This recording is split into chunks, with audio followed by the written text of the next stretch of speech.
If you look at Katrina itself and the impact it had on South Mississippi, I don't think anyone could have ever imagined what the impact of such a large storm with such large storm surge, the largest storm surge ever recorded in world history here in South Mississippi. We look back and we now understand that what has happened is two natural disasters have played out simultaneously. Our neighbors that we love in New Orleans had the levee break. It's an internationally important story. And then the impact of the hurricane actually felt here in South Mississippi, where our entire coastline was washed away. No one could have ever imagined how much pain, how much misery, how much devastation could have resulted from the storm. We knew it was going to be bad as it approached our shores. It was headed toward New Orleans and made this last-minute jog that put the worst part of the storm right across our coastline. And I rode it out with my family. I live on the water, had 10-foot waves hitting my house for about 3 hours. It was one of the most horrifying experiences that I've ever had to go through, just personally as a father. And to know that we made it through safe, we really thank God for that. But tens of thousands of people all across South Mississippi rode this storm out in trees, in their attics, on their roofs. Very similar to what you saw in New Orleans over those days of the flooding with people on the roofs, but it all happened here in about a 12-hour period. And then, of course, the aftermath. No one could have ever prepared for the aftermath of Hurricane Katrina. The state, the federal government, it didn't matter. And all the preposition of supplies that were positioned, all were wiped out for the most part. I just think it was just the scope and scale of the disaster. Even today, if it were to happen again, we'd be going through the same scenario in a lot of ways. I think maybe we'd be faster in the way we responded to certain situations, but at the end of the day, it's just such a large catastrophe. I think, the typical publisher typically wears about 3 hats. He's the president of a company, so he's got a company to run. He's the publisher of a newspaper, has a role to play in the editorial voice of the paper. He also has a First Amendment obligation to go along with that. And he's also, a leader in the community. In the wake of Hurricane Katrina, I like to say that I've had this opportunity to be publisher in the community I was raised in. It was ground zero for the worst natural disaster in American history. And to be publisher of a newspaper wearing those 3 hats, particularly the community and newspaper hat, has provided me an opportunity to make what I believe will ultimately be a pretty significant contribution to the recovery effort in a lot of ways, not just in the voice of the paper and making sure that we cover all the elements of the storm, but my personal leadership in working with the governor on the recovery effort. And it's probably been one of the most gratifying experiences I've ever had the opportunity to be involved with, and know that you can be involved in something, that you can exhibit a lot of energy and help in this way that helps so many different people. It's just incredibly gratifying to have that experience. I think we quickly understood. We met here at the paper about 6 days after the storm, the mayor of Biloxi and Gulfport, some community leaders with the governor, Haley Barbour. And we talked about this collection of communities that make up South Mississippi. If we didn't take a regional approach to this recovery effort, it would be very, very difficult for all these individual communities to do it alone. What we agreed to do in this meeting was to start the steps forward to develop a process that allows us to define the best method for recovery. The Governor Haley Barbour, went on a mission. Within a week, he formed the Governor's Commission on Recovery, Rebuilding, and Renewal.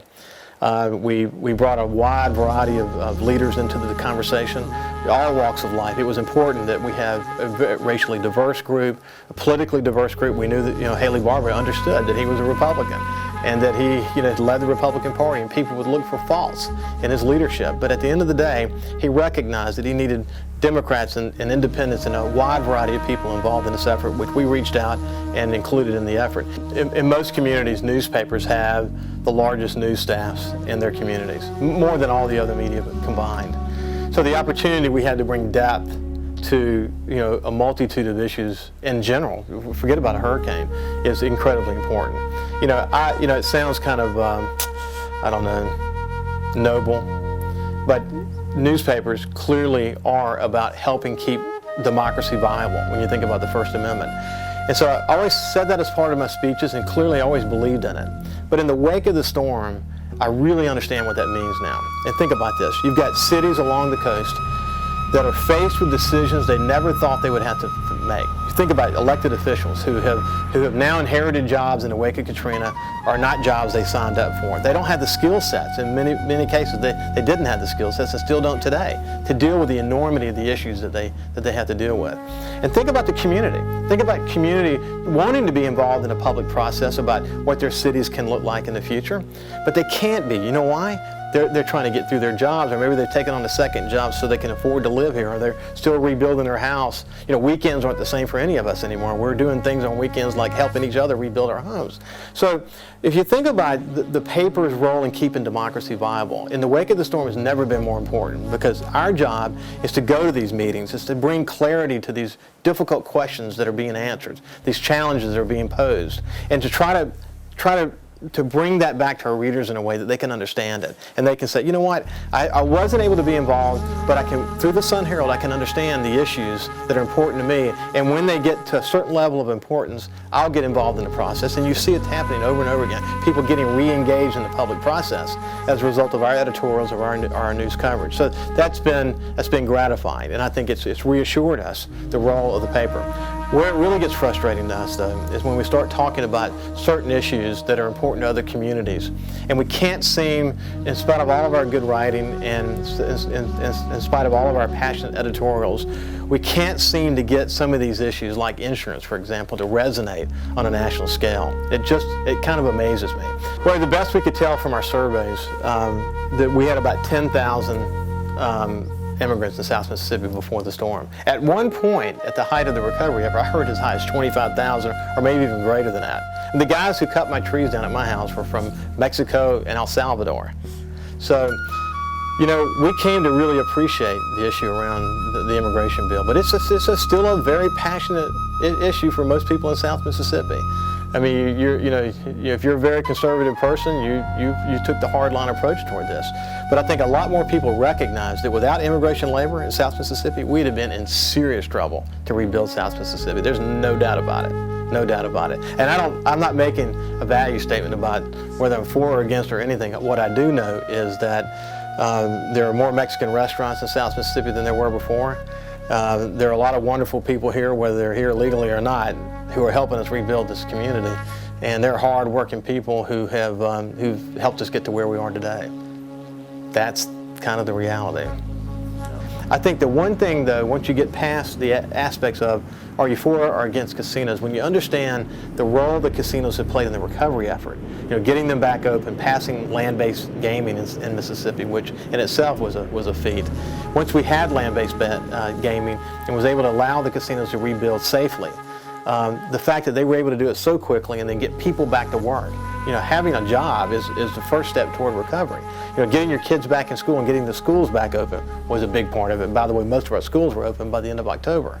The casinos are the single biggest reason we are where we are today. Love them or hate them, the way they have spurred our economic development in the wake of the storm, the way they have spurred the recovery effort is undeniable and will be a significant part of our success going forward. There's just no question about that.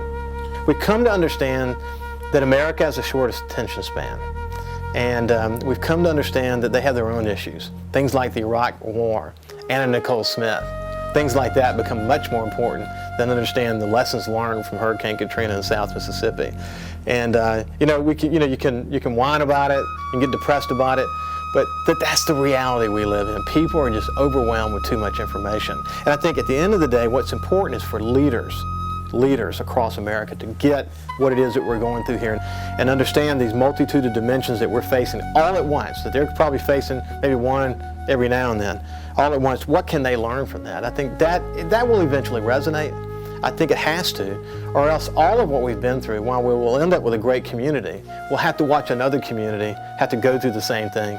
And you know, that would be terrible for that to happen in America.